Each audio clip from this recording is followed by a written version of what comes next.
Abu Dhabi के crown prince Sheikh Khalid बिन मोहम्मद बिन जायद Al Nahyan अपनी 2 दिवसीय भारत यात्रा के तहत रविवार को नई दिल्ली पहुंचे।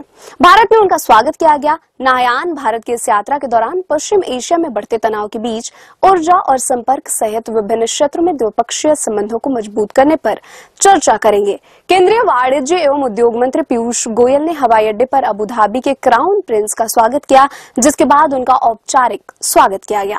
क्राउन प्रिंस सोमवार को प्रधानमंत्री नरेंद्र मोदी से मुलाकात करेंगे। इस दौरान दोनों देशों के बीच द्विपक्षीय संबंधों को लेकर कई अहम मुद्दों पर चर्चा भी होगी। क्राउन प्रिंस राष्ट्रपति द्रौपदी मुर्मू से भी मुलाकात करेंगे। क्राउन प्रिंस महात्मा गांधी को श्रद्धांजलि देने राजघाट भी जाएंगे। क्राउन प्रिंस के साथ यूएई सरकार के कई मंत्री और बिजनेस डेलीगेशन भी भारत आया है। भारत और यूएई के संबंध ऐतिहासिक रूप से काफी बढ़िया रहे हैं। हाल के सालों में भारत और यूएई के बीच राजनीतिक, व्यापार, निवेश, कनेक्टिविटी, ऊर्जा, प्रौद्योगिक, शिक्षा और सांस्कृतिक सहित कई क्षेत्रों में रणनीतिक साझेदारी पहले से ही गहरी हुई है। क्राउन प्रिंस शेख खालिद बिन मोहम्मद बिन जायद अल नाहयान के दौरे से दोनों देशों के बीच में रिश्ते और मजबूत होने की संभावनाएं हैं।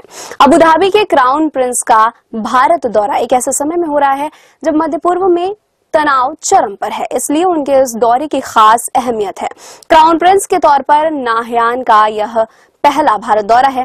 पीएम और राष्ट्रपति से मुलाकात के बाद 10 सितंबर को क्राउन प्रिंस मुंबई जाएंगे, जहां बिजनेस फोरम में हिस्सा लेंगे और यह व्यापार और निवेश को बढ़ावा देने के लिहाज से काफी अहम होगा।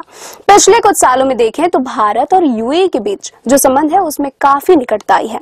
इस साल पीएम मोदी 13-14 फरवरी को यूएई के दौरे पर थे। साल 2015 से लेकर अब तक यूएई का उनका यह 7वां दौरा था और पिछले 1 साल में पीएम मोदी 3 बार यूएई जा चुके हैं। दोनों देशों के बीच साझेदारी के नए क्षेत्रों का रास्ता खुलने की उम्मीद जताई जा रही है।